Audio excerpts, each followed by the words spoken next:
اچھا اب ہم سٹارٹ کرتے ہیں. اعوذ باللہ من الشیطان الرجیم، بسم اللہ الرحمن الرحیم. ہم سورہ الفاتحہ. اب آپ نے تھوڑا سا میرے ساتھ پڑھنا ہے، باقی پھر میں باقی خود پڑھتی رہوں گی. اعوذ باللہ من الشیطان الرجیم، بسم اللہ الرحمن الرحیم. الرحیم. اعوذ باللہ من الشیطان الرجیم، اعوذ باللہ من الشیطان الرجیم. بسم اللہ الرحمن الرحیم. الرحمن الرحیم. الحمد للہ رب العالمین، الحمد للہ رب العالمین. الرحمن الرحیم، الرحمن الرحیم. مالک یوم الدین، مالک یوم الدین. ایاک نعبد و ایاک نستعین، إياك نعبد وإياك نستعين. اهدنا الصراط المستقیم، اهدنا الصراط المستقيم. صراط الذین انعمت علیہم الذين أنعمت عليهم انعمت علیہم غیر المغضوب علیہم أنعمت عليهم غير المغضوب عليهم غیر المغضوب علیہم ولا الضالین. غير المغضوب عليهم ولا الضالين.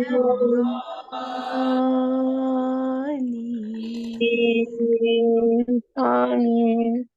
ابھی ہم نے پوری سورہ پڑھی اس لیے کہ چھوٹی سی تھی، اور اللہ کرے کہ ہم دل کے ساتھ پڑھیں کہ اللہ دعا کے ساتھ شروع کی. الحمدللہ رب العالمین. اللہ تعالیٰ آگے آسانی عطا فرمائے اور ہمارے دل میں اتارے، سب سے پہلے دل میں اتارے. اچھا اب ہم شروع کرتے ہیں سورہ فاتحہ سے. سورہ فاتحہ ہم نے پڑھ لی، تو اب ہم یہ دیکھتے ہیں کہ ہم میں شروع میں آغاز کروں گی. پہلے میں سوچوں کہ شروع میں احادیث رکھوں گی قرآن سے ریلیٹڈ کہ ہم قرآن سے کیوں جوڑ رہے ہیں. قرآن مجید اللہ کی رسی ہے. رسول صلی اللہ علیہ وسلم نے فرمایا بے شک یہ قرآن ایک رسی ہے، اس کا ایک کنارہ اللہ کے ہاتھ میں ہے اور دوسرا کنارہ تمہارے ہاتھ میں ہے. اس کو مضبوطی سے پکڑے رکھو کیونکہ اس کے بعد تم ہرگز گمراہ اور ہلاک نہیں ہو سکتے. ہم نے کیوں قرآن سے اپنے آپ کو جوڑا؟ کیونکہ اللہ سے جڑنے کے لیے، کیونکہ ہمارے پاس یہ قرآن جو ایک رسی کی طرح ہے جس کا ایک ہاتھ میں ہمارے کنارہ ایک اللہ کے پاس ہے. تو اللہ کے پاس جانا ہے، اللہ سے لنک کرنا ہے تو اس قرآن کے رستے ہوگا، ادروائز تو کوئی رستہ نہیں ہے. قرآن اور رسول صلی اللہ علیہ وسلم کی احادیث اور سنت مبارکہ. حضرت ابو ہریرہ رضی اللہ عنہ سے روایت ہے کہ آپ صلی اللہ علیہ وسلم نے فرمایا اللہ تبارک تعالیٰ کے کچھ فرشتے ہیں. یہ دیکھیں اب یہ ہم سب کے لیے آج ہم کلاس میں جوائن کیا نا، یہ آپ سمجھے کہ میں آپ لوگوں کے لیے کہہ رہی بات، ہم سب کے لیے انشاءاللہ جو آن لائن بھی ہیں اور جو یہاں بھی ہیں، کہ حضرت اللہ تبارک تعالیٰ کے کچھ فرشتے ہیں جو اللہ کی زمین میں چکر لگاتے رہتے ہیں، وہ اللہ کے ذکر کی مجلسیں تلاش کرتے ہیں، اور جب کوئی ایسی مجلس پاتے ہیں جس میں اللہ کا ذکر ہوتا ہے تو ان کے ساتھ بیٹھ جاتے ہیں اور ایک دوسرے کو اپنے پروں سے اس طرح ڈھانک لیتے ہیں کہ اپنے اور دنیا کے آسمان کے درمیان کی وسعت بھر دیتے ہیں. اتنے کلوزلی بیٹھے ہوتے ہیں، اپنے پروں سے ایک دوسرے کور کر رہے ہوتے ہیں سارے ایریا کو کور کر دیتے ہیں. جب لوگ منتشر ہو جاتے ہیں تو یہ فرشتے بھی اوپر کی طرف چلے جاتے ہیں اور آسمان پر جاتے ہیں. تو اللہ عز و جل ان سے پوچھتا ہے، حالانکہ اس کے بارے میں سب کچھ جاننے والا ہے، کہ تم کہاں سے آئے ہو؟ وہ کہتے ہیں ہم زمین میں تیرے بندے کی طرف سے ہو کر آئے ہیں، جو تیری پاکیزگی بیان کر رہے تھے، تیری بڑائی کر رہے تھے، اور صرف تیرے ہی معبود ہونے کا اقرار کر رہے تھے، اور تیری حمد و ثنا کر رہے تھے، اور تجھ سے مانگ رہے تھے. فرمایا وہ مجھ سے کیا مانگ رہے تھے؟ انہوں نے کہا وہ آپ سے آپ کی جنت مانگ رہے تھے. ہم سب اسی لیے آئے نا میرے خیال سے انشاءاللہ العزیز. تو باقی بلکہ یہ بھی ہے کہ جو نہیں بھی آیا، مگر مجھے آپ سب سے گمان ہے کہ اسی لیے آئے ہیں، مگر کسی اور کے لیے بھی تحفہ ہے ویسے. تو اللہ فرمایا کیا انہوں نے میری جنت دیکھی ہے؟ یہ اللہ تعالیٰ ان سے کہتے ہیں کہ کیا انہوں نے میری جنت دیکھی ہے؟ حالانکہ اللہ تعالیٰ کو سب کچھ پتہ ہے، وہ ویسے ہی پوچھ رہے ہیں شوق میں. انہوں نے کہا پروردگار نہیں. تو اللہ نے فرمایا اگر انہوں نے میری جنت دیکھی ہوتی تو کیا ہوتا؟ کس اللہ عزاری سے مانگتے؟ وہ کہتے اور وہ کہتے ہیں اور وہ تیری پناہ مانگ رہے تھے. یہ فرشتے بتاتے ہیں کہ وہ تیری پناہ مانگ رہے تھے. فرمایا وہ کس چیز سے میری پناہ مانگ رہے تھے؟ انہوں نے کہا تیری آگ یعنی جہنم سے. اے رب فرمایا مطلب پھر اللہ تعالیٰ نے فرمایا کیا انہوں نے میری آگ دیکھی ہے؟ دیکھ کتنا اچھا مکالمہ ہے نا. تو انہوں نے کہا اے رب نہیں. فرمایا اگر وہ میری جہنم دیکھ لیتے تو ان کا یہ حال ہوتا. ان کا کیا حال ہوتا؟ یہ کیا حال ہوتا بریکٹ میں ہے، یہ پارٹ آف حدیث نہیں ہے. تو وہ کہتے وہ تجھ سے گناہوں کی بخشش مانگ رہے تھے. تو وہ فرماتا ہے میں نے ان کے گناہ بخش دیے الحمدللہ، اور انہوں نے جو مانگا میں نے انہیں عطا کر دیا. انہوں نے جس سے پناہ مانگی میں نے انہیں پناہ دے دی. رسول صلی اللہ علیہ وسلم فرمایا وہ فرشتے کہتے ہیں پروردگار ان میں فلاں شخص بھی موجود تھا، سخت گناہ گار بندہ، اس نے کہا کہ میں ہوں. ہم سب میں خامیاں ہیں، اللہ میں معاف فرمائے. مگر یہ دیکھیں یہ وہی ہے کہ اس میں کوئی شخص گناہ گار بندہ بھی تھا، وہاں سے گزرتے ان کے ساتھ بیٹھ گیا. آپ صلی اللہ علیہ وسلم فرمایا تو اللہ ارشاد فرماتا ہے میں نے اس کو بھی بخش دیا. سبحان اللہ. یہ ایسے لوگ ہیں کہ ان کی وجہ سے ان کے ساتھ بیٹھ جانے والا بھی محروم نہیں رہتا. سبحان اللہ. دیکھیں جو کوئی ایسے ہی آیا تھا، بعض کا تو ہوتا ہے نا کلاس ہوتی ہے، مسجد ہوتی ہے، کوئی پلمبر آ جاتا ہے، کوئی نل کا ٹھیک کرنے والا، ایئر کنڈیشن ٹھیک کرنے والا، کوئی ویسے ہی آ جاتا ہے چلو ٹائم پاس کر لیں، اب تھوڑا ٹائم تو گزر گیا. تو ہم اس میں بھی وہ شخص بھی آ گیا تو اللہ تعالیٰ کہتے ہیں میں تو اس کو بھی بخش دیا. سبحان اللہ. یہ ایسے لوگ ہیں کہ ان کی وجہ سے ان کے ساتھ بیٹھنے والا بھی محروم نہیں رہتا. وجہ کیا تھی کہ وہ لوگ جی سبحان اللہ سبحان اللہ کہ اللہ تعالیٰ نے اس کو بھی بخش دیا کہ جو کہ کس کی کوئی نیت ہی نہیں تھی، وہ تو آیا ہی نہیں تھا اس کام کی. سبحان اللہ. اس کا مطلب ہے ہر ایک کی نیت اللہ ہی جانتا ہے. انشاءاللہ ہم سب کی نیت ہم آج سب دوسرے کو جانتے ہیں انشاءاللہ میں اچھا گمان ہے. مگر یہ کہ اگر کہیں کمی کوتاہی بھی ہو تو پھر بھی خوش ہو جائیں، ہم بخشے جائیں انشاءاللہ عزیز. ہم اس سے ہمیں حدیث سے کیا ہمیں سمجھ آتا ہے کہ ہم سب بھی جنت سے کم کسی چیز کو راضی نہ ہوں. اب دیکھیے یہ ساری محفل جو تھی اس حدیث میں بھی جو بات تھی اس میں وہ جنت ہی کی بات ہو رہی، جہنم کی بات ہو رہی. تو اب ہم جو آ کے بیٹھے ہیں آن لائن بھی اور ادھر کلاس میں بھی، ہم سب کا پھر ٹارگیٹ کیا ہونا چاہیے کہ ہمیں جنت لینی ہے، ہمیں جنت ملنی ہے. روزانہ آ کے نہیں ہمیں آج جنت کے لیے ہم دوڑ رہے ہیں، ہمیں جنت کے لیے کوشش کرنی ہے. آج ہم یہ آیت پڑھیں گے کہ ہمیں سمجھ آئے گا. تو روزانہ اس نیت ہے کہ آج مجھے جنت چاہیے، اور جنت سے بھی زیادہ کیا ہے اللہ راضی ہو وہاں پہ. آمین. پھر ایسے مجلسوں میں دعائیں بھی قبول ہوتی ہیں. اللہ تعالیٰ ہم سب کی جو چھپی دعائیں قبول ہو کر فرما دے، ہم سب کو دنیا اور آخرت کی بھلائی عطا فرمائے. ساتھ ساتھ دعا کرا کریں، ساتھ ساتھ جیسے کوئی بات ہو جنت کی بات ہو اللہ تعالیٰ مجھے عطا فرما دے، ہم سب کو عطا فرمائے. اکیلے کی بات بھی نہ کریں بلکہ اللہ ہم سب کو عطا فرمائے. جہنم کی بات ہو اللہ تعالیٰ ہم سب کو بچائے. کیونکہ ہم جب کسی کے لیے بات کرتے ہیں نا، کسی کی ایبسنس میں کسی بھائی کے لیے، حدیث سے کیا پتہ چلتا ہے؟ پھر سے ان کے لیے دعا کرتے ہیں. تو اس طرح یہ بات ہوئی. تو ہمیں اس کا مطلب ہے اکیلے اپنے لیے بات نہ کریں، بلکہ جس کے بچوں کا مسئلہ بھی ہے نا کہ یہ جو ساتھ بیٹھی ہوئی نا اس کا بیٹا ٹھیک ہو جائے، یہ اس کی بیٹی ٹھیک ہو جائے. کیا ہوگا انڈائریکٹلی ہم اپنے لیے اپنے بچوں کے لیے دعا کر رہے ہیں. یعنی کہ ہم دیکھیں کہ دعاؤں کے لیے کتنا بندہ حریص ہونا چاہیے کہ فائدہ تو ہمیں ہی ہو رہا ہے نا. سبحان اللہ. اور اس میں ایک فائدہ یہ بھی پتہ چلتا ہے حدیث سے کہ ان بدلوں سے گزرنے والا شخص بھی محروم نہیں ہے. یعنی اتنی خوبصورت مسجد سے ہیں کہ اس میں رہنے والا جو بھی گزر بھی رہا ہے نا اس کو بھی فائدہ ہوتا ہے. یہ کہتے ہیں نا جیسے کہ خوشبو جہاں سے ہوتی ہے، پرفیوم ہے، پرفیوم کی شاپ ہے، وہاں سے لوگ گزر بھی رہے ہوں تو ایک خوشبو کا ایک وہ اپنے ساتھ لے کے چلتے ہیں. اور ہمارے اب سوچیں کہ ہمارے جو سالن ہے جب ایک جگہ سے گزرتے ہیں تو پتہ چل جاتا ہے کون سا کھانا پکا ہوا ہے. تو آپ یہ سوچ لیں کہ اب ہمارے پاس کون سی خوشبو گزرنی چاہیے. اچھا اب سورہ فاتحہ پہ آتے. اعوذ باللہ من الشیطان الرجیم بسم اللہ الرحمن الرحیم الحمد للہ رب العالمین الرحمن الرحیم. اب ہم سورہ فاتحہ پڑھتے ہیں. پہلے میں ترجمہ پورا پڑھ لیتی ہوں. سب تعریف اللہ ہی کے لیے ہے جو تمام کائنات کا رب ہے، نہایت مہربان اور رحم فرمانے والا ہے، روز جزا کا مالک ہے. ہم تیری ہی عبادت کرتے ہیں، تجھی سے مانگتے ہیں. ہمیں سیدھا راستہ دکھا، ان لوگوں کا جو راستہ جن پر تو نے انعام فرمایا، جو معتوب نہیں ہوئے اور جو بھٹکے ہوئے نہیں ہیں. تو ہم سب آئے ہیں کس لیے کہ ہم معتوب نہیں ہونا چاہتے، ہم بھٹکے ہوئے نہیں ہونا چاہتے. ہم اس جگہ سے نکلنا چاہ رہے ہیں. ہم کہیں نہ کہیں سے ہم ایسے کام کر رہے ہیں کہ جو ہمیں ڈر لگتا ہے کہ اللہ تعالیٰ ہمیں پکڑ نہ لے. کبھی ہم ڈر رہے ہوتے ہیں ہم نے اپنے بچوں کی تربیت صحیح نہیں کی. اور میں سب سے پہلے آپ کو نہیں، میں اپنے آپ کو کہہ رہی ہوتی ہوں، میں اپنے آپ کو سوچتی بھی جا رہی ہوتی ہوں. اس لیے کوئی اپنے آپ کو نہ سوچے، مگر یہ کہ یہ گھر گھر کی کہانی ہے نا. تو مجھے ایسا فیل ہوتا ہے کہ شاید اب میری پکڑ نہ ہو، اس فلانے بچے نے یہ کر دیا، اس نے یہ کر دیا، میں نے اس وقت دھیان کیوں نہیں دیا، یہ بچہ یہ کر رہا میں نے دھیان کیوں نہیں دیا. اس وقت ہم معتوب نہ ہو جائے، ہم اللہ تعالیٰ پہ غضبناک نہ ہو. ہم اس لیے یہاں پہ آئے ہیں کہ اب ہم اپنی کریکشن کرنا چاہتے ہیں، کیونکہ بچے ہمیں دیکھیں گے تو انشاءاللہ العزیز انشاءاللہ دیکھ کے عمل میں آتا ہے ہمیں. تو ہم یہاں پہ آئے اور سورہ فاتحہ پڑھ رہے ہیں. اب سورہ فاتحہ کیوں مانگ رہے ہیں؟ کیونکہ ہر کسی نہ کسی مسئلے سے گزر رہا ہوتا ہے، کسی نہ کسی مسئلے. تو اس میں ہم کہہ رہے ہیں اہدنا الصراط المستقیم، یا اللہ مجھے سیدھا راستہ دکھا. اور اس میں ہر چیز آ جاتی ہے. ٹھیک ہے، بچے کا مسئلہ ہے، جاب کا مسئلہ ہے، گھر کا مسئلہ ہے، ہر چیز میں گائیڈنس لیں اللہ سے. اللہ تعالیٰ مجھے نہیں سمجھ آ رہی ہے، ایسے کیسے کروں، میرے کھانا جل جاتا ہے، میں کیا کروں، مجھے سمجھ نہیں آ رہی ہے. چھوٹے چھوٹے مسئلوں کے لیے بھی اہدنا الصراط المستقیم. صراط المستقیم جو پل صراط ہے، اس کے علاوہ دنیا کے صراط میں بھی ہم اس کے لیے دعا مانگیں.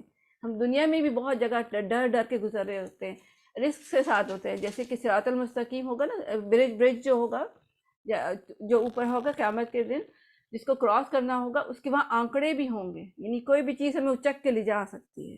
ابھی دنیا میں بھی ہم جو ہے کسی وقت بھی ہمیں کوئی چیز اچک کے لے جا سکتی ہے. ہم ذرا سے ادھر دھیان ہوتا ہے، ذرا سا فون کسی کو اچھا میسج بھی دینے لگتے ہیں، ہمارے ہاتھ میں کیا آ جاتا ہے، کچھ اور آ جاتا ہے، کچھ اور دیکھنا ہے. تھوڑے تھوڑے بات ہمیں کوئی نہ کوئی اچک کے لے جاتا ہے. تو اللہ سے ہم کہتے ہیں اللہ تعالیٰ ہمیں اس رستے سے گزار دے، اس دنیا کے رستے سے، کہ ہم یہ جو چیزیں آ رہی ہیں نا، آنکڑے ہمارے رستے میں آ رہے ہیں، کہیں سے ہم پھسل رہے ہیں، کہیں کچھ ہو رہا ہے، اللہ تعالیٰ ہمیں اس سے بچا دے. تو پھر اس کے لیے ہمیں کیا کرنا ہوگا کہ ہم پہلے دیکھیں کہ پھر ہمیں کیا کرنا ہے، کس سے گائیڈنس لینی ہے. اب تو حضور صلی اللہ علیہ وسلم تو چلے گئے، اب ہمارے پاس یہ قرآن ہے اور سننا ہے، حدیث ہے، احادیث اوتھینٹک حدیث کی بات کروں میں. ٹھیک ہے، ہمارے پاس اوتھینٹک حدیثیں بھی ہیں، یہ اور بات ہے دوسری حدیثیں بھی ہیں، مگر ہم نے اللہ سے کہنا ہے اہدنا الصراط المستقیم. اس کا مطلب ہمیں اوتھینٹک راستہ چاہیے، اوتھینٹک راستہ. قرآن سے بھی ہم وہ سیکھیں کہ جو اللہ نے سکھانا چاہا. اس سے بھی لوگ مس گائیڈ ہو جاتے ہیں بعض اوقات. اور ہمیں حدیث بھی وہ بتائیں کہ جو اللہ نے صحیح بتائی کہ یہ صحیح راستہ ہے.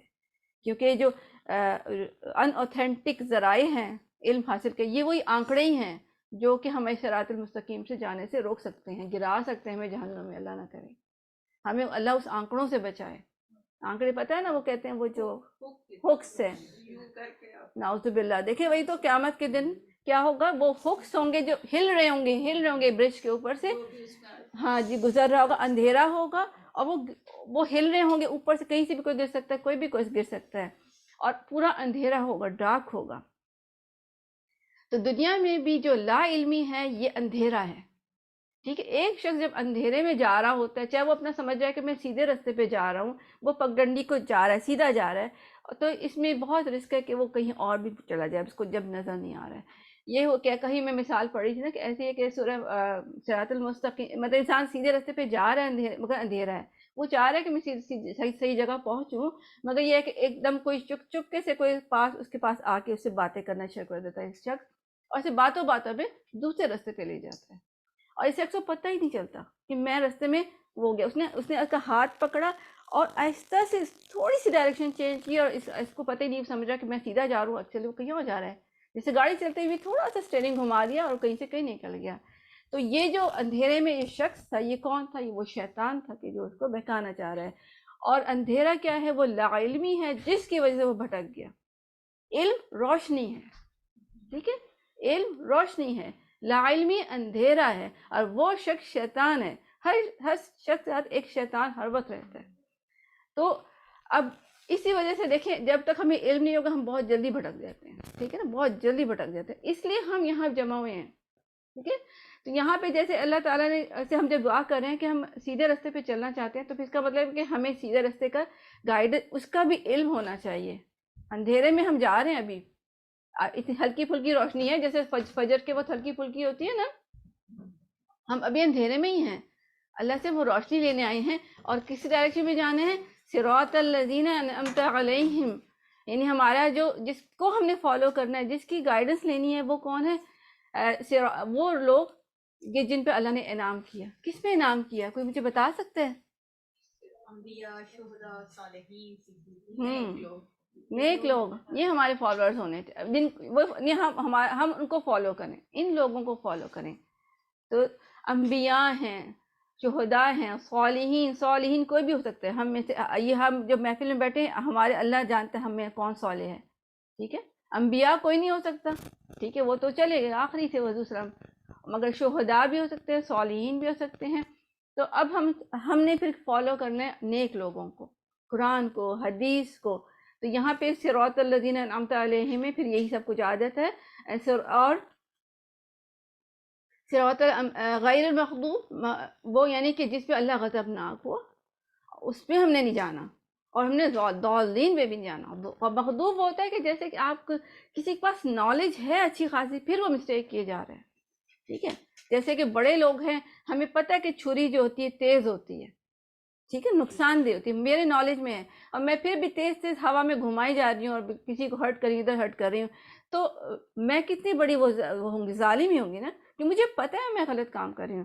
اور جبکہ ایک بچہ ہے، چھوٹا بچہ، اس کی علم نہیں ہے، اب وہ گھما رہا ہے، 2 سال کا 1 سال کا بچہ، اس کو ہم ڈانٹ پیار سے ہی کریں گے. مگر یہ کہ تھوڑا زیادہ کر گیا تو تھوڑا ڈانٹ بھی دیں گے، مگر پھر بھی وہ غصہ نہیں ہوگا، ٹھیک ہے. مغضوب اور اس میں فرق ہوتا ہے. تو مغضوب ہوتا ہے جس کے پاس نالج ہوتی ہے، پھر وہ غلط حرکت کر رہے ہیں. اور جو دوسرے ہوتے ہیں ضالین، ان کے پاس نالج نہیں ہوتی، وہ اس میں بچے کی اگزامپل لے لیں، اور وہ پھر غلط حرکت کر رہے ہیں.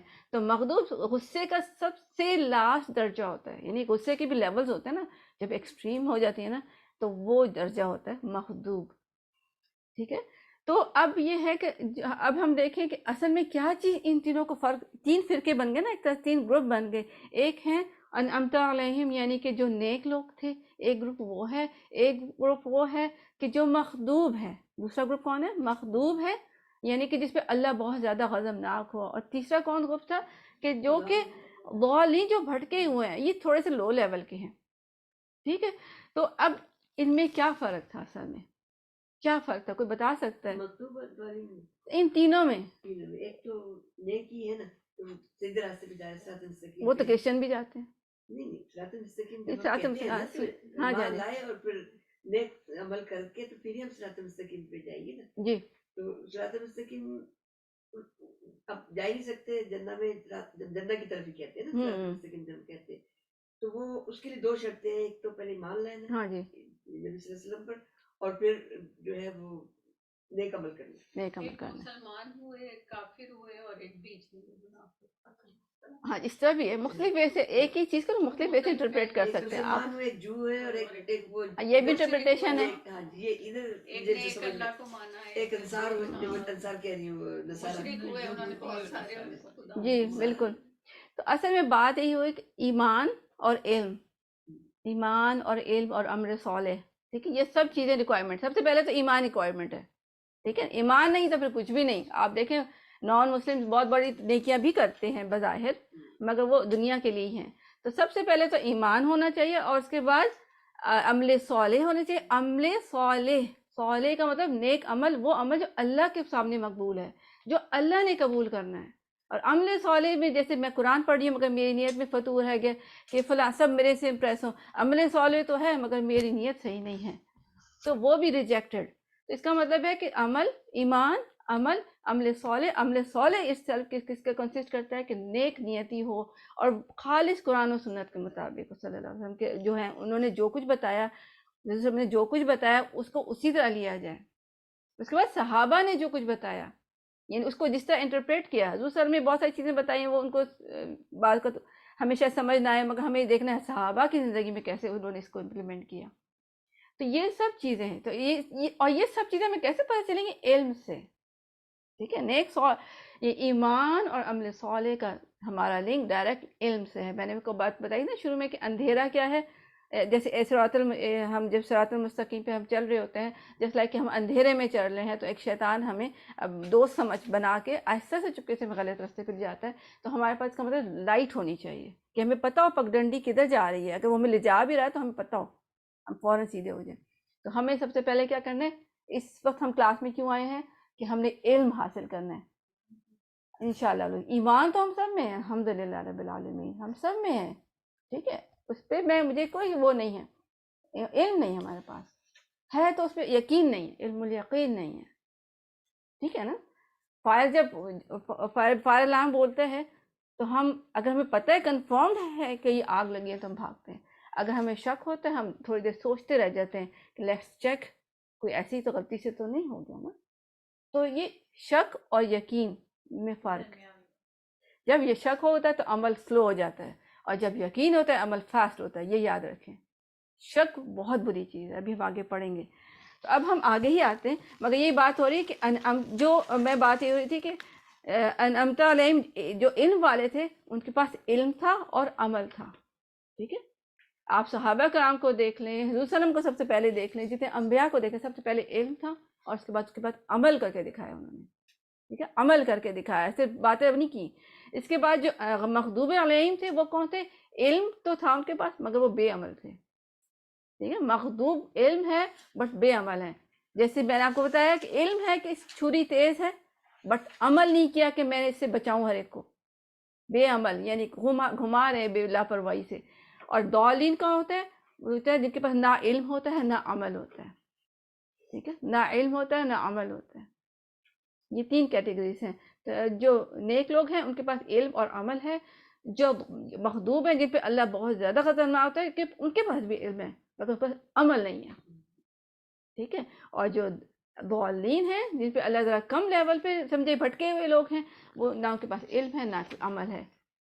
ٹھیک ہے، علم میں نے کہا تھا روشنی اس طرح ہوئی جو پگڈنڈی پہ تو چلا مگر اندھیرے میں چلا. ٹھیک ہے نا، تو وہ پھر کیا ہوا؟ وہ ضالین ہو گیا، بھٹک گیا. شیطان اس کو آرام سے کہیں اور لے گیا، کڈنیپ کر لیا. اب ہم سورہ البقرہ پہ آتے ہیں. اعوذ باللہ من الشیطان الرجیم، بسم اللہ الرحمن الرحیم. الف لام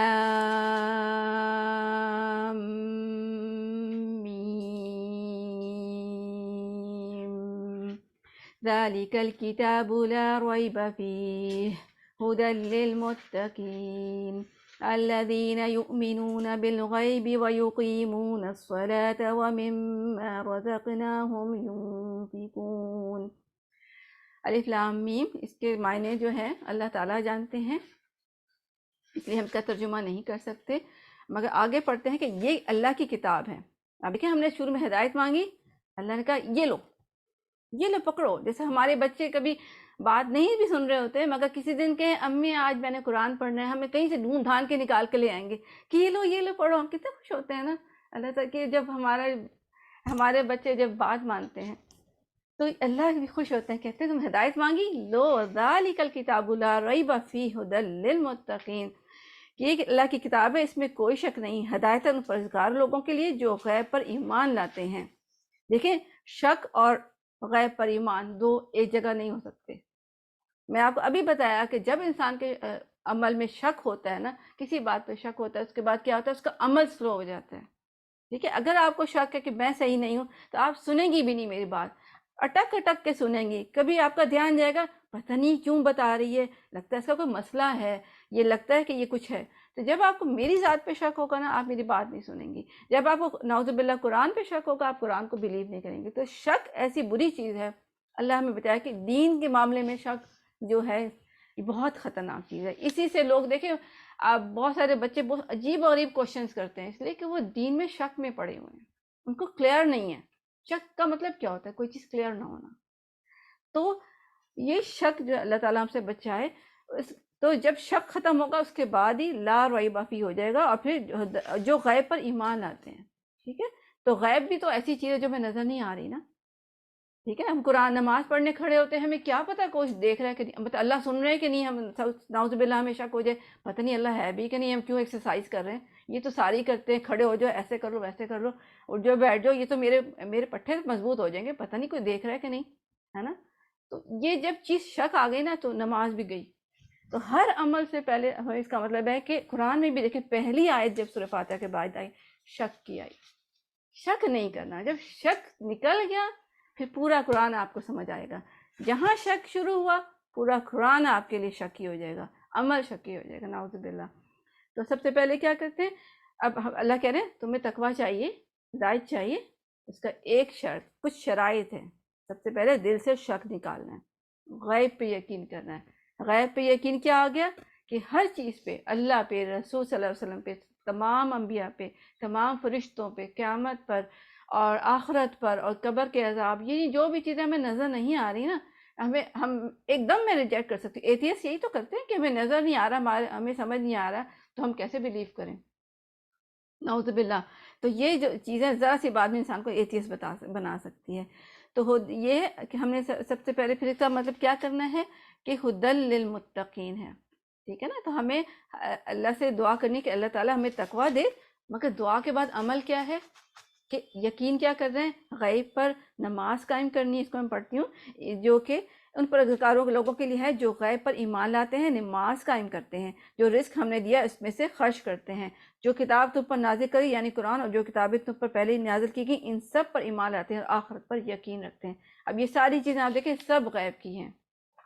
تو اس کا مطلب ہے کہ ہمیں بس بلیف کر کے بیٹھنا ہے. اب دیکھیں نا ڈاکٹر جو ڈگری لینے کے لیے بیٹھتے، جو ڈاکٹر کی ڈگری لینے جاتا ہے کسی قسم کی ڈاکٹریٹ کی، وہ بلیف کر کے جاتا ہے کہ اس جگہ سے مجھے اچھا علم ملے گا. اس کو اگر سمجھ نہیں بھی آتی تو وہ کیا کرتا ہے، کہتا ہے کہ ہو سکتا ہے مجھے سمجھ نہیں آ رہی، وہ ادھر ادھر سرچ کرتا ہے، ٹیچر سے پوچھتا ہے، اسٹوڈنٹ سے پوچھتا ہے، مگر بلیف کے ساتھ کہ جو چیز میں نے پڑھی نا مجھے سمجھ نہیں آئی بٹ ٹھیک ہی ہے، اب مجھے ڈھونڈنا ہے کہ کیا یہ سچ مجھے کیوں نہیں سمجھ آ رہی.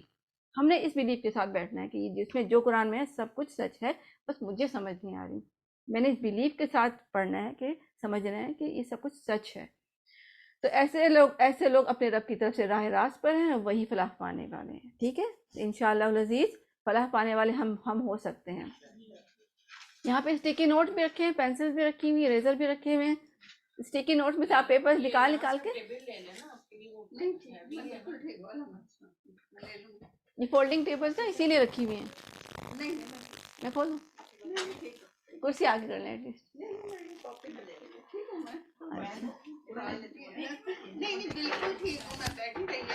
آن لائن آپ لوگ بھی ہیں میرے ساتھ ہیں؟ ہاں، آن لائن والوں کے پاس بھی ٹیبل کرسی سب کچھ ہے. میں بھی ہوں بیٹھی، میں بھی رضی عزیز میں بھی بیٹھی ہوئی ہوں. اچھا جزاک اللہ خیر. الحمدللہ. تو ہم مولانا مودودی کی تفسیر سے ترجمہ پڑھ رہے ہیں، اگر آپ کے پاس ہو تو اچھی بات ہے. اچھا ہاں جی ہے میرے پاس. الحمدللہ. اچھا اب ہم پڑھتے ہیں، میں اتنی پڑھتی ہوں. جن لوگوں نے ان باتوں کو تسلیم کرنے سے انکار کر دیا ان کے لیے یکساں ہے خواہ تم انہیں خبردار کرو یا نہ کرو. بہرحال آہستہ آہستہ پڑھ لیں. جن لوگوں نے ان باتوں سے تسلیم کرنے سے انکار کر دیا ان کے لیے یکساں ہے خواہ تم انہیں خبردار کرو یا نہ کرو. بہرحال وہ ماننے والے نہیں ہیں. اللہ نے ان کے دلوں اور ان کے کانوں پر مہر لگا دی ہے اور ان کی آنکھوں پر پردہ پڑ گیا ہے، وہ سخت سزا کے مستحق ہیں. اچھا اس میں اب ایک گروپ ہو گیا ڈس بلیورز کا. ابھی آپ صرف وہ لے لیں، کرسیاں وغیرہ لے لیں اگر ہو تو. کرسی آگے کر لیں. اچھا تو اب ہم گروپس کی بات کرتے ہیں. آپ لوگ آہستہ آہستہ بولیں. جن لوگوں نے ان باتوں کو انکار کیا ان کے ساتھ کیا ہو گیا کہ انکار کیا، انہوں نے ٹوٹلی انکار کیا، یعنی کہ یہ تو ہے ہی نہیں سچ. سپوز جیسے میں نے کہا غیب پہ علم نہیں، کسی ایک چیز پہ بھی اللہ کی آیت پہ بھی ایک علم نہ ہو، ریجیکشن ہو، تو پھر یہ ان لوگوں کی بات ہوئی، ڈس بلیورس کی بات ہوئی. اور بہت سے مسلم ایسے ہیں کہ جو کہتے ہیں نماز تو پارٹ آف اسلام ہے ہی نہیں، نماز صلاح کا مطلب تو دعا ہے. تو جو بھی ایسے لوگ ہیں کہ جو کافر قسم کے لوگ ہیں، اللہ تعالیٰ کہتے ہیں میں نے ان کی آنکھوں پہ پردہ ڈال دیا، ان کے اللہ نے ان کے دلوں ان کے کانوں پر مہر لگا دی ہے. یہ کیوں اللہ نے کیوں لگائی؟ نعوذ باللہ اللہ ظالم نہیں ہے. اللہ تعالیٰ نے ان کو بار بار ہدایت دی، بار بار ہدایت دی مختلف ڈائریکشن سے، کبھی ٹی وی کے ذریعے، کبھی قرآن کے ذریعے، کبھی ساتھ بیٹھے والے کے ذریعے، مگر ان کو سمجھ ہی نہیں آئی. جب وہ نہیں سمجھ آئی تو جب انہوں نے انکار کیا تو اللہ تعالیٰ نے اس کے لیے پھر مہر اس وقت لگائی. آخر میں اللہ تعالیٰ نے ہر ایک کو بہت مواقع دیے ہیں. ایون وہ میں کہیں پڑھی تھی، کہتے ہیں شیطان کو جب اللہ تعالیٰ نے کہا تھا نا کہ سجدہ کرو حضرت آدم علیہ السلام کے سامنے، تو اس نے نہیں کیا. یہ ہم نے اتنا سا پڑھا ہے، مگر ہم نے یہ نہیں پڑھا کہ اسے اللہ تعالیٰ نے اس کو بولیے بہت زیادہ ویٹ کیا تھا کہ وہ سجدے میں جائے. ویٹ کیا تھا اللہ نے بہت زیادہ، اور مطلب اس کو بہت زیادہ ٹائم دیا کہ کر لو اب کر لو اب کر لو اب کر لو. اس نے نہیں کیا. اس کے بعد آپ دیکھ لیں شیطان کو، اس کے بعد پھر ہر انسان جو ہے وہ شیطان بن سکتا ہے، کیونکہ شیطان کون سے ہوتے ہیں؟ من الجنۃ والناس. تو ایسے لوگ جو ہوتے ہیں اللہ تعالیٰ نے ان کو بہت مواقع دیے، مگر اس کے باوجود جب انہوں نے اپنے کانوں کو، اپنی زبان کو، اپنے دل کو حق کے لیے راضی نہیں سمجھا، بلکہ اور زیادہ مخالفت کی، خود بھی بھٹکے دوسروں کو بھی بھٹکایا، تو اللہ تعالیٰ کی اس وقت مہر لگاتے ہیں. نعوذ باللہ من ذالک. تو دلوں پہ مہر کب لگتی ہے؟ جب انسان حق کی انکار کیے جاتا ہے، یا پھر جب بہت زیادہ گناہ ہو جائیں. کیونکہ کہتے ہیں ہر گناہ ایک ڈاٹ لگاتا ہے دل پہ. جب انسان کے اتنے گناہ ہو جائیں کہ وہ اس کے بعد ہر ڈاٹ لگتا گیا، آپ سمجھے کہ وہ کینسر کا ایک ڈاٹ ہو گیا، ایک ڈاٹ کے بعد وہ ایسا کینسر پھیلا کہ اس کی جان بھی گیا. تو اس طرح گناہوں کی کثرت بھی ایسی ہوتی ہے. اس لیے ہم یہ نہیں سوچنا چاہیے کہ یہ کافروں کی بات ہو رہی، نان مسلم کی بات ہو رہی. نہیں، یہ میری بات بھی ہو رہی ہے کہ میری دنیا میں، میری آپ چیک کریں کہ میرا آپ کی لائف میں کوئی ایسی چیز تو نہیں جو بار بار ریپیٹ ہو رہی ہے. ہم اس کو ٹھیک نہیں کر رہے ہیں، جو اللہ کی نافرمانی ہے. ہمیں ڈرنا چاہیے کہ ہم اس کیٹیگری میں آ سکتے ہیں کہ ایک ٹائم آئے گا کہ اس کو نماز ہمیں اچھی نہیں لگے گی. ہمیں کوئی کہے گا نماز پڑھو، ہم کہیں گے نہیں پڑھتے. بہت سارے لوگ مسلمان ایسے ہیں کہ جن کو ہم کہتے رہتے ہیں نماز پڑھو نماز پڑھو، نہیں پڑھتے. ان کو توفیق ہی نہیں ہوتی. ابھی میں پاکستان گئی تھی، ابھی نہیں سالوں پہلے، تو اپنے کسی پیارے کو میں اس کے نماز پڑھو، نہیں وہ، حالانکہ اس نے تبلیغ جماعت بھی جوائن کی تھی، اس کی داڑھی بھی تھی، سب کچھ تھا، بہت اچھی باتیں کر رہا تھا، بہت اچھی باتیں کر رہا تھا، یعنی کہ دل کو موہ لینے والی. کہ وہاں کے جو معاوضے بتاتا تھا کہ میں اللہ کی بات کرتا تھا تو سارے چیخ بھی رہے، مجھے آواز نہیں آتی تھی، یا کچھ نہ کچھ. میں نے کہا اچھا چلو نماز پڑھو. کہتے نہیں نماز، اچھا میں تھکا ہوں، میں یہ ہوں.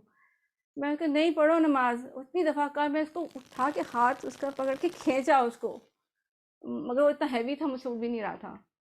وہ بیٹھا رہا کرسی پہ، نعوذ باللہ من ذالک. اور بس میں کیا کر سکتی تھی؟ میں سے زیادہ نہیں کر سکتی تھی. میں بس بے بس ہو کے اٹھ گئی ابھی بھی. مگر اس کو ایسی توفیق چھن گئی ہے کہ وہ ابھی بھی نہیں، سالوں پرانی بات بتا رہی ہوں، وہ ابھی بھی نہیں اٹھتا، نہیں اٹھتا. وہ وہی میں کہتی ہوں، وہ تو دین کی طرف چلا گیا تھا، تبلیغ جماعت میں چلا گیا تھا، اتنا اس نے آپ کو بدلا تھا، مگر ایک دم ایسا چینج ہوا اس کو. وہی میں کہہ رہی ہوں، مجھے یاد آتا کہ میں اس کو ایسے پکڑ کے ہاتھ کھینچ رہی تھی، میرا بھائی تھا، مگر وہ نہیں آیا دن. لوگ ایکسٹرا ہی جب ہو جاتے ہیں نا، تو وہ بھی جو چیز آہستہ آہستہ آپ کے اوپر اثر کرتی ہے، قرآن ٹھہر جاتی ہے. قرآن سے ہوتا ہے. تو ایک دم بھی ایک ہم کسی کو دیکھ کے جو ایک انسپائر ہوتے ہیں اور پھر ساری چیزیں بدل لیتے ہیں، اور پھر شاید وہ ہمارے اندر اتنی جمتی نہیں. جاننے والے تھے، انہوں نے خود خوشی کر لی، اور وہ یہ کہتے کہ میں نے تصوف سے گمراہ ہو کے، بس ایک اللہ ہمیں ہدایت دے. اچھا بعض لوگ، اچھا آگے ہم پڑھتے ہیں کہ بعض لوگ ایسے بھی ہیں جو کہتے ہیں ہم اللہ اور آخرت کے دن پر ایمان لائیں، حالانکہ وہ در حقیقت وہ مومن نہیں ہیں. وہ اللہ اور ایمان لانے والوں کے ساتھ دھوکہ بازی کر رہے ہیں، مگر دراصل وہ خود اپنے ہی آپ کو دھوکہ ڈال رہے ہیں، اور انہیں اس کا شعور نہیں ہے. ان کے دلوں میں ایک بیماری ہے جسے اللہ نے اور زیادہ بڑھا دیا، اور وہ جھوٹ وہ بولتے ہیں. ان کے پاداش میں ان کے لیے دردناک سزا ہے. جب کبھی ان سے کہا جائے زمین میں فساد نہ برپا کرو تو انہوں نے یہی کہا ہم تو اصلاح کرنے والے ہیں. خبردار، حقیقت میں یہی وہ لوگ مفسد ہیں، مگر انہوں نے شعور نہیں رکھتے. اور جب ان سے کہا گیا کہ جس طرح دوسرے لوگ ایمان لائے اسی طرح تم بھی ایمان لاؤ، تو انہوں نے یہی جواب دیا کہ کیا ہم بے وقوفوں کی طرح ایمان لائیں. خبردار، حقیقت میں تو یہ خود بیوقوف ہیں. مگر یہ جاننے والے نہیں. جب یہ اہل ایمان سے ملتے ہیں تو کہتے ہیں ہم ایمان لائے, اور جب علیحدگی میں اپنے شیطانوں سے ملتے ہیں تو کہتے ہیں اصل میں تو تم ہم تو تمہارے ساتھ ہیں, ان لوگوں سے محض مذاق کر رہے ہیں. اللہ ان سے مذاق کر رہا ہے, ان کی رسی دراز کیے جا رہا ہے, اور یہ اپنی سرکشی میں اندھوں کی طرح بھٹکے جا رہے ہیں. اور یہ وہ لوگ ہیں جنہوں نے ہدایت کے بدلے گمراہی خرید لی, مگر یہ سودا ان کے لیے نفع بخش نہیں ہے, اور یہ ہرگز صحیح راستے پر نہیں ہے. ان کی مثال ایسی ہے جیسے اس کے پہلے یہاں تک دیکھ لیتے ہیں یہ کون سے کریکٹر ہے کہ یہ کہتے تو ہیں ہم مسلمان ہیں مگر اصل میں وہ مومن نہیں ہیں. وہ کہہ رہے ہیں مسلمان ہیں مگر اللہ کہہ رہا ہے کہ وہ مومن نہیں ہیں. یعنی کہ ایسے لوگ بھی ہیں جی, منافق لوگ ہیں. اور یہ منافق کون ہیں؟ یہ کسی اور شہر میں رہتے ہیں. سوچتے ہیں کون سے شہر میں رہتے ہیں, یہ کون سے علاقے میں رہتے ہیں, سوچیں. یہ ہر جگہ ہوتے ہیں. نعوذ باللہ. ہم بھی منافقت کبھی کبھی کر جاتے ہیں. جی, تو منافق بھی دو طرح کے ہوتے ہیں. ایک تو واقعی عملی ایک ایک ہوتا ہے عقیدہ والا, یعنی کہ وہ جو سمجھتے ہی ہیں کہ ہر چیز غلط ہے, ایمان اسلام غلط ہی ہے, مگر وہ کسی اپنے ذاتی مقصد کے لیے اپنے آپ کو, نام ان کا عبداللہ ہوگا, کچھ ہوگا ذاتی مقصد کے لیے, مگر وہ دین کے خلاف ہوتے ہیں. بہت سارے لوگ ہیں ایسے دین میں جو منکرین حدیث بھی ہیں, نام ان کا مسلمان ہے. ابھی آپ کسی کا نام نہ لینا کسی کا بھی, کیونکہ ویسے ذکر کرنا بھی نہیں چاہیے, کلاس میں بھی اور آن لائن بھی ہو رہا ہے. تو مگر بہت سارے لوگ ہیں جن کے آپ دیکھیں وہ دین میں بہت آگے بڑھ کے ذکر کریں, لوگوں کی مطلب ان کی محفلیں لمبی لوگوں سے بھری ہوئی ہوتی ہیں, مگر وہ کیا کر رہے ہیں, وہ دین بگاڑ رہے ہیں, اور وہ کہتے ہیں ہم اصلاح کر رہے ہیں. ایسے بہت سے لوگ ہیں. تو اللہ تعالیٰ کہہ رہے ہیں کہ ان کے لیے دردناک سزا ہے, کیونکہ وہ خود بھی بھٹکے ہوئے, دوسروں کو بھی بھٹکائے ہوئے. میں تو کہتی ہوں ایسے لوگوں کے لیے دعا کرنی چاہیے, اللہ تعالیٰ ان کو ہدایت دے. ان کے اتنے فالورز ہیں جن کو وہ یہ بھٹکا رہے ہیں, کیا وہ جب ہدایت لیں گے تو کیا ان کو راستے پہ نہیں لا سکتے؟ تو ان لوگوں کے لیے اسپیشل دعا کیا کریں, ٹھیک ہے. اور وہ ہم سب میں بھی ہیں, ہمارے اپنے گھروں میں بھی ہیں. مگر میں جنرل بات کر رہی ہوں کہ بہت سارے لوگ ہیں وہ کہتے ہیں ہم اصلاح کریں, ہم تو دین میں بتا رہے ہیں کہ یہ رائٹ ہے, یہ رانگ ہے, یہ حدیث سے ثابت ہے, یہ حدیث سے ثابت ہے, یہ حدیث ہے ہی نہیں ہے, یہ تو ایسے ہی ہے. ہمیں ایسا نہیں ہونا ہے, ٹھیک ہے. ہمیں حدیث کا انکار نہیں کرنا. جب ہمارے پاس اتھینٹک حدیث آ جائے, اتھینٹک قرآن کی طرح بات اتھینٹک ہے, اتھینٹک حدیث آ جائے تو ہمیں انکار نہیں کرنا چاہیے. نعوذ باللہ ہم اس میں شامل نہیں ہو جائیں. تو اللہ تعالیٰ کہتے ہیں ان کے لیے دردناک سزا ہے. اور دردناک سزا کیا ہے پتہ ہے کسی کو؟ منافقین کی دردناک سزا کیا ہے؟ سب سے نچلا درجہ. نعوذ باللہ من ذالک. انشاءاللہ مجھے امید ہے ہم میں سے کوئی بھی اس طرح نہیں ہے, بٹ کہیں نہ کہیں ہمارے اندر وہ چیزیں آتی ہیں, کسی اور کے بھی کسی ٹاپک پہ, کبھی کسی ٹاپک پہ. تو اس کے بعد ہم دیکھتے ہیں ان کی مثال ایسی ہے, آگے پڑھ رہی ہوں. ان کی مثال ایسی ہے جیسے ایک شخص نے آگ روشن کی, اور جب اس آگ نے, میں خود ہی کہہ رہی ہوں, اس پہ لکھا نہیں ہے کیونکہ مجھے خود سمجھنے میں ٹائم لگا تھا, کہ جب اس آگ نے سارے ماحول کو روشن کر دیا تو اللہ نے ان کا نور سلب کر دیا اور انہیں اس حال میں چھوڑ دیا کہ تاریکیوں میں انہیں کچھ نظر نہیں آتا. یہ بہرے ہیں, گنگے ہیں اور اندھے ہیں, اب یہ نہ پلٹیں گے. ان کے بارے میں بھی اللہ تعالیٰ نے کیا فرما دیا کہ بہرے ہیں, گنگے ہیں, اندھے ہیں, نہ پلٹیں گے. یہ وہی لوگ تھے کہ جب ان کو دین کی بات بتائی جاتی تھی, جب دین روشن ہوا ہے, یعنی کہ آگ روشن ہوئی, کیا مطلب یہ کہ جب دین ان کو سمجھ آیا, ان کی ساری چیزیں نظر آئیں, ان کو بڑی اچھی لگیں. مگر جب ان کو لگا کہ اوہو مجھے یہ بھی چھوڑنا پڑے گا, مجھے وہ بھی چھوڑنے پڑے گا, تو پھر کیا ہوگا؟ وہ انہوں نے کہا کہ نہیں, مجھے دنیا نہیں چھوڑنی, دین کے لیے مجھے دنیا نہیں چھوڑنی. اور جس نے دنیا کو پریفر کیا, اللہ تعالیٰ نے کیا کہا کہ یہ گنگے ہیں, بہرے ہیں, اندھے ہیں. یعنی گنگا کیا ہوتا ہے؟ ہدایت کے یہ رستے ہیں, کان, آنکھ اور یہ دل, ٹھیک ہے. یہ سارے اعضاء جو ہے نا, اسی سے ہدایت ملتی ہے, ٹھیک ہے. ابھی ایک دم ڈارک ہو جائے بالکل, بلکہ وہی میں بیٹھی کہہ رہی ہوں آن لائن جو زوم پہ بیٹھے ہوئے ہیں, ایک دم یہاں سے ڈسکنیکٹ ہو جائے, میں یہاں سے بولتی رہوں ان کو کہ پلیز آپ کچھ کر لیں, ان کو آواز ہی نہیں آئے گی, ہے نا. کیونکہ اب وہ اس سچویشن میں آ گئے کہ نہ ان کو میری آواز آ رہی ہے. تصویر تو خیر بنظیر غائب کی ہوئی ہے, مگر یہ ہے کہ جب یہ سچویشن ہوتی ہے تو کوئی جا بھی رہا ہے نا, آپ کا کوئی پیارا, جیسے میں اپنا بتائی تھی نا کہ وہ کوئی کنویں کی طرف جا رہا ہے, مگر اس کو نظر ہی نہیں آ رہا, کہ میں پیچھے سے چیخ کے کہہ رہی ہوں کہ مت جاؤ آگے, آگے اندھیرا ہے, اندر کھائی ہے, اس کو آواز نہیں آ رہی, اس کو نظر نہیں آ رہا, اس کے دل کی آنکھیں وہ ہے, تو اس کے بعد وہ کھائی میں گرے گا نا. نعوذ باللہ من ذالک. تو یہ اب اگر آپ دیکھیں تو قرآن میں بہت جگہ جو آیت آتی ہے نا, کیا یہ آنکھوں سے, دل سے اور کانوں سے کام نہیں لیتا. بالکل آیت بہت, مطلب کہ آپ دیکھیں گے کہ بالکل. تو ہمیں یہ دیکھنا ہے کہ عملی منافق ہوتے ہیں ہم، اللہ نہ کرے کہ ہم اس میں ہوں۔ میں اس کو پڑھ دیتی ہوں تاکہ ٹائم شارٹ ہو جائے کہ عملی منافق کی مثال کہ آسان حکم پر دین کی طرف آنا اور مشکل میں دین سے پھر جانا۔ اس آسان ہو کلاس میں آنا تو آ جائیں، مشکل ہے تو کوشش کریں کہ آ جائیں، ٹھیک ہے نا۔ بہت سارے لوگ تو واقعی ہوتے ہیں، ایکسکیوزز ہوتے ہیں، مگر کہ فون پہ سن لے کچھ، مطلب کہ تڑپ ہو، کوئی تڑپ ہو کہ بس میں سن لوں، ٹھیک ہے، ایسے ہو۔ یہ تو یہ ہوتا ہے کہ ایک انسان جو عملی منافق ہوتے ہیں کہ آسان پہ چل پڑتے ہیں، مگر جہاں مشکل ہوتی ہے تو دل تنگ ہونے سے ہوتا ہے۔ اس لیے سب سے پہلے وہی کہتی ہوں، میں اپنی مثال دیتی ہوں، مطلب مثال کیا دوں گی، میں نہیں دے سکتی اپنی مثال دل کی حالت میں ہم نہ ہی بتائیں تو بہتر ہے۔ اللہ نے ان سے ہدایت کی مکمل صلاحیت نہیں چھینی۔ ہر یعنی جو عملی منافق ہوتے ہیں، یعنی کہ سمجھتے ہیں کہ دین صحیح ہے، بٹ ہم سستی کر رہے ہیں کسی وجہ سے بھی، اور ہمارے عمل میں آ نہیں رہا ہے، اللہ تعالیٰ نے ان سے ہدایت کی مکمل صلاحیت نہیں چھینی۔ ہر شخص کہیں نہ کہیں قول و فعل کا تضاد رکھتا ہے، یعنی بہت دفعہ ہوتا ہے، میں بھی کہہ رہی ہوں آپ کو کہ ہمیں ایسا کرنا چاہیے، ویسا کرنا چاہیے، بٹ مجھے بھی بعض اوقات تکلیف ہوتی ہے، میں کیسے کروں، یہ مسئلہ ہے، میں تھک گئی ہوں۔ تو اس کا مطلب ہے کہ ہمارے قول و فعل میں سب سے پہلے میرے تضاد ہے۔ مگر یہ ایک بات یاد رکھیں کہ صحابہ بھی ڈرتے تھے کہ کہیں وہ منافق تو نہیں ہے، ہو گئے نا۔ جیسے حضرت حنظلہ کیا کہتے تھے، نافقہ حنظلہ، ایک دفعہ وہ کہتے ہیں نا کہ میں مطلب حنظلہ منافق ہو گیا۔ تو اب میں اور آپ الحمدللہ کہیں نہ کہیں اپنے آپ کو ڈھونڈ رہے ہیں کہ ہم اس لسٹ میں ہیں۔ تو ایک تو پریشانی کی بات بھی ہے، کیونکہ پریشانی ہوگی تو علاج کریں گے نا، جس کو پتہ ہوتا ہے کہ بیماری ہے وہ علاج کرتا ہے، پریشانی کی بات بھی ہے، مگر خوشی کی بات بھی ہے کہ صحابہ کرام بھی ڈرتے تھے۔ تو یہ ایمان کی بات بھی ہے، جس کے اندر ایمان ہوگا نا وہ ڈرے گا، ٹھیک ہے۔ تو اس کا مطلب ہمیں خوش بھی ہونا چاہیے کہ اللہ کا شکر الحمدللہ میں ڈرنے والوں میں سے ہوں، میں علاج کر لوں گی۔ اور صحابہ کرام بھی ڈرتے تھے، تو صحابہ کرام بھی ڈرتے تھے، اب ہم بھی ڈر رہے ہیں، تو اس لیے اب اس کا مطلب ہم اصلاح بھی کر لیں گے، اور جو بہت سے نہیں ڈرتے پھر وہ اصلاح نہیں کر پاتے، ٹھیک ہے۔ میرے اندر خدا نہ خواستہ کوئی کینسر قسم کی چیز آ گئی ہے اور میں علاج نہیں کری تو پھر اینڈ میں کیا ہوگا؟ تو ٹھیک ہے نا، اگر مجھے پتہ ہے تو پھر میں بھاگوں گی، ادھر دوڑوں گی، ادھر کچھ کروں گی۔ تو اگر آپ کا دل پریشان ہو رہا ہے تو یہ خوشی کی بات بھی ہے اور پریشان کی بات بھی ہے۔ خوشی اس لیے کہ اصلاح کریں گے، پریشانی کی بات ہے کہ کیوں ہے یہ اندر، نکلنا چاہیے۔ منافق نہیں ڈرتا، منافق بڑے بڑے گناہ کرتا ہے اور سمجھتا ہے کہ کچھ بھی نہیں ہوا، کیا ہوا، اللہ تو غفور الرحیم ہے۔ اچھا آگے ہم پڑھتے ہیں۔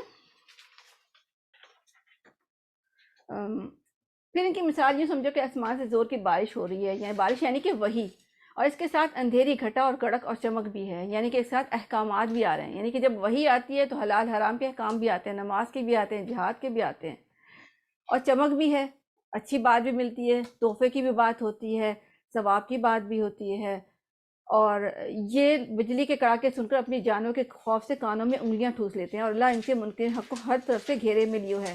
چمک سے ان کی حالت یہ ہو رہی ہے کہ گویا عنقریب بجلی ان کے بصارت اچک لے گی، جب ذرا کچھ روشنی نہیں محسوس ہوتی ہے تو اس میں چل پڑتے ہیں، یعنی جب فائدہ نظر آتا ہے تو چل پڑتے ہیں، اور جب ان پہ اندھیرا چھا جاتا ہے تو کھڑے ہو جاتے ہیں۔ یہی ہم لوگ عملی منافق کہ جب مشکل ہوتی ہے تو ایک دم پریشان ہو جاتے ہیں۔ اللہ چاہتا تو ان کی سماعت اور بصارت بالکل ہی صرف کر لیتا۔ یہاں لکھا اللہ چاہتا ہے، مینس کہ اللہ نے نہیں چاہا، یعنی ابھی کنفرم نہیں ہے کہ اللہ نے چھین دیا، پیچھے والے جو لوگ تھے ان کو چھین دیا تھا اللہ نے، ہے نا۔ ابھی اس کا مطلب ہمارے اندر، آپ کے اندر ابھی رستہ ہے، ابھی بھی ہے کہ اللہ تعالیٰ چاہتے ہیں ہم دین کی طرف آئیں، تو ہم آ رہے ہیں۔ اللہ نے ہمارے دلوں کو بند نہیں کیا، الحمدللہ رب العالمین، ہماری سماعت کو بند نہیں کیا۔ اس کا مطلب میں بول رہی ہوں آپ سن رہے ہیں، جو آپ بولیں گے میں سنوں گی، ٹھیک ہے۔ بصارت بھی، ہم سب ایک دوسرے کو دیکھ رہے ہیں الحمدللہ۔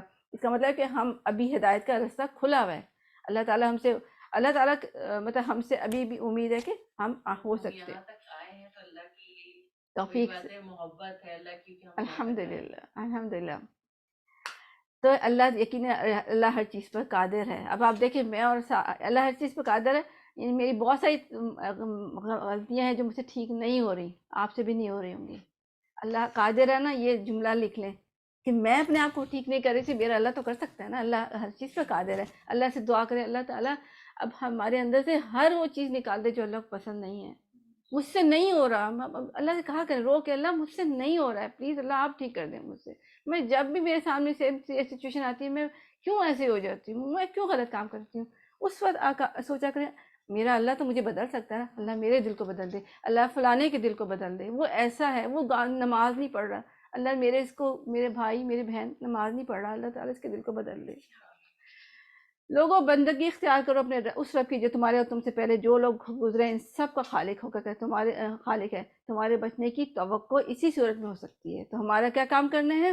اللہ کی بندگی، یعنی کہ اللہ کی ہر بات ماننی ہے، ظاہری بات، باطنی بات، اعمال، اقوال۔ عبادت کیا ہوتا ہے؟ اس کو 4 لفظ سوچ لیں، ظاہری، باطنی، اعمال، اقوال، یعنی کہ ظاہری عبادت، باطنی عبادت، عملی عبادت، اقوالی عبادت۔ یعنی ظاہری عبادت کا مطلب کیا ہے کہ جو میں نماز پڑھ رہی ہوں، جو میں کلمہ پڑھ رہی ہوں۔ باطنی عبادت کیا ہے؟ کلمہ پڑھ رہی ہوں، میں سمجھ بھی تو رہی ہوں کہ نہیں، دل سے تو نہیں سمجھ کسی اور کو لا الہ سمجھتی، معاشرے کو، بچے کو، جاب کو۔ تو ظاہری عبادت یہ ہے کہ منہ سے کلمہ ادا کرنا، باطنی عبادت کہ جو میں کہہ رہی ہوں میں اس کو سمجھ بھی رہی ہوں کہ نہیں۔ اعمال یعنی نماز روزہ، سپوز نماز پڑھتی ہوں کہ نہیں، یہ میری عبادت، اعمالی عبادت ہے۔ اور اقوال کا مطلب کہ پھر میں کس طرح بول رہی ہوں، مطلب وہی بول رہی ہوں کہ نہیں بول رہی ہوں۔ ابھی ڈسٹریکشن ہو گئی ایک دم سے، پتہ نہیں کون ہے، اٹھاؤں کہ نہیں۔ السلام علیکم۔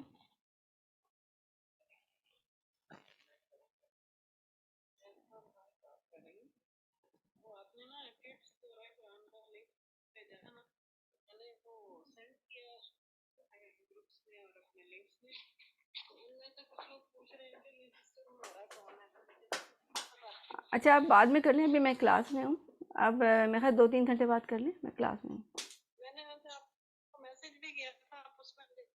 اچھا میں دیکھ لوں گی انشاءاللہ، میں دیکھ لوں گی، چلیں اوکے، السلام اعوذ باللہ من الشیطان الرجیم۔ آگے پڑھتے ہیں۔ وہی تو ہے جس نے تمہارے لیے زمین کا فرش بچھایا، آسمان کی چھت بنائی، اوپر سے پانی برسایا، اس کے ذریعے سے ہر طرح کی پیداوار نکال کر تمہارے لیے رزق پہنچایا۔ بس تم جب جانتے ہو تو دوسروں کو اللہ کا مد مقابل نہ ٹھہراؤ، یعنی کہ جب اللہ سب کچھ کرتا ہے تو پھر کسی اور میں یہ پاور ہے کیا جو اس کو اللہ بنا رہے ہو؟ یعنی ہمارے بچے، ہماری جاب، کیا ان میں یہ پاور ہے؟ اور اگر تمہیں اس امر میں شک ہے کہ یہ کتاب جو ہم نے اپنے بندے پہ اتاری ہے یہ ہماری یہ ہے یا نہیں، تو اس کے معنی ایک ہی صورت بنا لو۔ اللہ کہتے ہیں اگر ایسی شک ہے تو شک کا علاج کیا ہے؟ ایک صورت بنا کے دکھا دو۔ نہیں بنا سکو گے تو بس پھر یقین کر لو کہ یہی اللہ کی بک ہے۔ لیکن اگر تم نے ایسا نہ کیا، یقیناً کبھی ایسا نہیں کر سکتے، تو ڈرو اس آگ سے جس کا ایندھن بنیں گے انسان اور پتھر، جو مہیا کی گئی ہے منکرین حق کے لیے۔ اور اے پیغمبر صلی اللہ علیہ وسلم، جو لوگ اس کتاب پر ایمان لے آئیں اور اس کے مطابق اپنے عمل درست کریں، انہیں خوشخبری دے دو کہ ان کے لیے ایسے باغ ہیں جن کے نیچے نہریں بہتی ہیں۔ اب انشاءاللہ اب ہم نے اپنے آپ کو دیکھا کہ ہم کہیں نہ کہیں منافق کی کیٹیگری میں ہیں، تو اللہ تعالیٰ ہمیں ایک تسلی دے رہے ہیں کہ کوئی بات نہیں ہے، اب آپ واپس آ جاؤ، مگر اس کے لیے ہمیں کیا کریں؟ جیسے بچوں کو ہم کہتے ہیں نا ہمیں کینڈی ملے گی، ٹافی ملے گی، ذرا یہ کام کرنا ذرا۔